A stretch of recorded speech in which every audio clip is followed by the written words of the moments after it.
Investigation पूरी हो गई, चार्जशीट फाइल हो गई। अब वो चार्जशीट की कॉपी मनीष कश्यप को सप्लाई की जाए, चार्ज पर आर्गूमेंट हो, वो चीज़ें सब हों, एविडेंस हो, डिफेंस एविडेंस हो, आर्गूमेंट हो।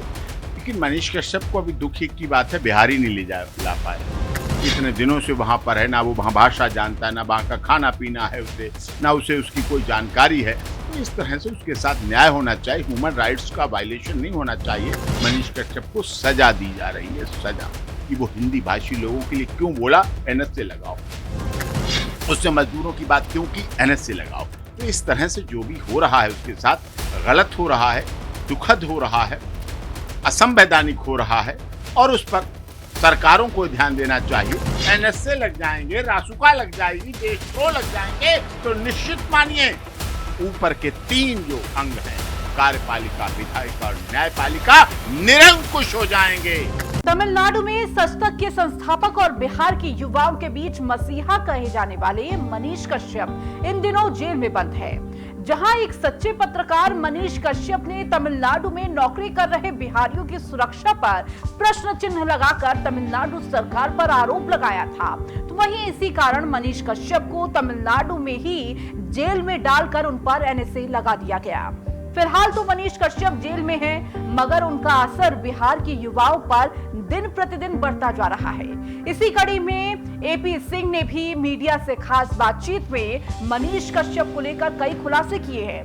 कैसे, देखिए हमारी इस रिपोर्ट में। अभी तो पहले जो उसका केस है मनीष कश्यप के ऊपर, जो बिहार में केस हैं, पहले के केस हैं 12, फिर अभी बाद में लगाए गए जो भी केस हैं करीब, वो सारे केस यहाँ ट्रायल शुरू हो गया। उसमें इन्वेस्टिगेशन पूरी हो गई, चार्जशीट फाइल हो गई। अब वो चार्जशीट की कॉपी मनीष कश्यप को सप्लाई की जाए, चार्ज पर आर्गूमेंट हो, वो चीज़ें सब हों, एविडेंस हो, डिफेंस एविडेंस हो, आर्गूमेंट हो।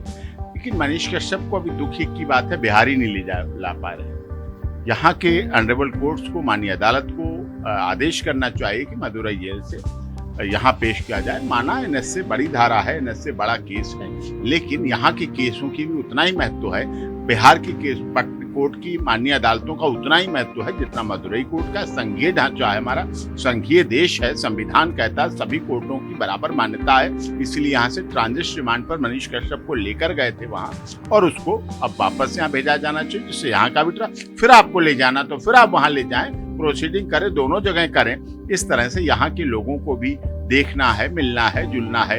इतने दिनों से वहाँ पर है, ना वो वहाँ भाषा जानता है, ना वहाँ का खाना पीना है उसे, ना उसे उसकी कोई जानकारी है। तो इस तरह से उसके साथ न्याय होना चाहिए, ह्यूमन राइट्स का वायलेशन नहीं होना चाहिए।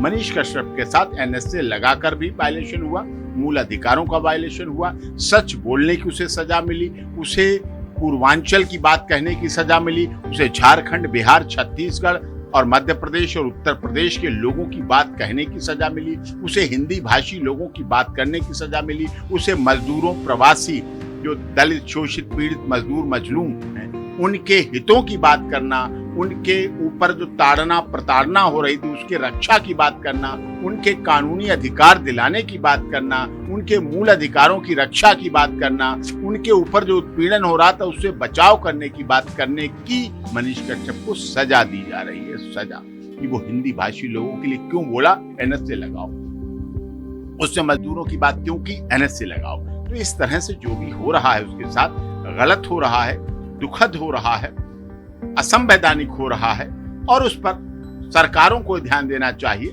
राजद्रोह, एनएसए, इस तरह की धाराओं का दुरुपयोग जब सरकार करने लगे तो दुखद है। देखिए हमारा देश 4 स्तंभ चलते हैं, विधायिका, कार्यपालिका, न्यायपालिका और मीडिया, चौथा स्तंभ मीडिया। मीडिया अगर चौथा स्तंभ हमारा कमजोर हो जाएगा, दुखी हो जाएगा, परेशान हो जाएगा, झूठे केसों की बाढ़ आ जाएगी, एनएसए लग जाएंगे, रासुका लग जाएगी, देशद्रोह लग जाएंगे, तो निश्चित मानिए ऊपर के 3 जो अंग हैं, कार्यपालिका, विधायिका और न्यायपालिका, निरंकुश हो जाएंगे। उन पर रुकावट नहीं रहेगी, चेक एंड बैलेंस खत्म हो जाएगा। जब ये खत्म होगा तो हमारा लोकतंत्र खतरे में आ जाएगा। लोकतंत्र की रक्षा करने के लिए, आपको लोकतंत्र को बचाने के लिए हमारे देश के मीडिया को चौथे स्तंभ को मजबूत करना पड़ेगा। बात छोटी मीडिया, बड़ी मीडिया, छोटा चैनल, बड़ा चैनल, छोटा अखबार, बड़ा अखबार, छोटी पत्रिका, बड़ी पत्रिकार इसकी नहीं है। अगर कोई एक व्यक्ति, एक पत्रकार, एक अखबार, एक न्यूज भी अगर किसी व्यक्ति के जीवन में बदलने का प्रयास करती है तो आपको याद होगा Mahatma Gandhi father of nation केवल गुजरात में पैदा होने की वजह से नहीं बन गए देश के राष्ट्रपिता और महात्मा गांधी अहिंसा के पुजारी।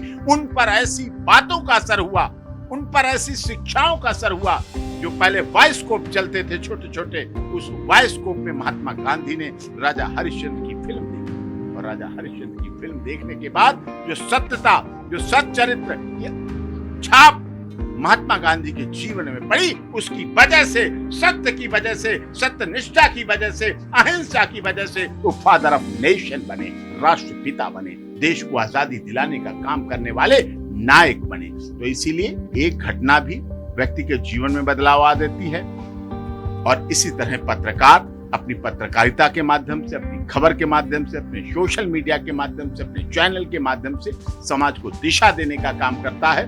और अब उस दिशा को देने वालों के साथ अगर ऐसी घटनाएं होंगी, ऐसा उनके अधिकारों का हनन होगा, उन पर झूठे केस लगाए जाएंगे तो गलत होगा। हाँ, कुछ लोग ऐसे हैं जो पत्रकारिता को बदनाम करते हैं, ब्लैकमेलिंग करते हैं, एक्सटॉर्शन करते हैं, वो कुछ ऐसे हैं, उनके खिलाफ कार्रवाई करिए, उन्हें दंडित करिए, सजा दिलाइए।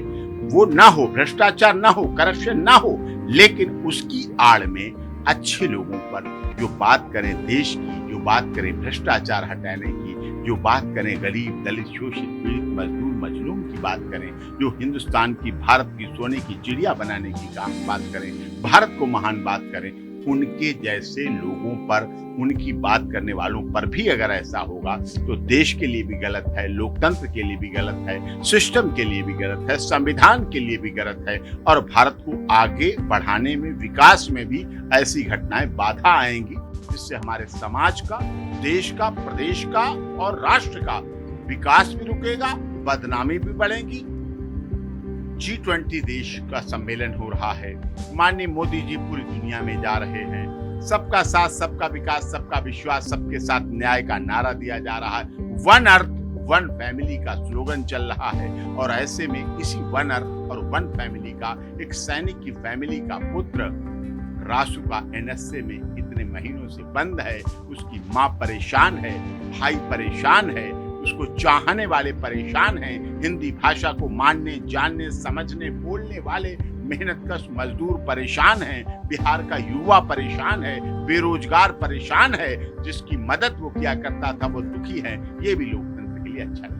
तो दोस्तों, ये थे AP सिंह, जिन्होंने खुले शब्दों में मनीष कश्यप और बिहार के युवाओं का समर्थन किया है, जिसमें उन्होंने ये तमाम बातें मनीष कश्यप के समर्थन में कही है। मगर आपकी इस खबर पर क्या राय है दोस्तों, हमें कमेंट कर जरूर बताएं। हम ऐसी ही और खबरें आपके लिए लाते रहेंगे। और दोस्तों, अभी तक अगर आपने हमारा चैनल पॉलिटिक्स जंक्शन सब्सक्राइब नहीं किया है तो तुरंत सब्सक्राइब करें और बेल आइकन भी दबाएं, ताकि आपको हमारी वीडियो की अपडेट सबसे पहले मिलती रहे।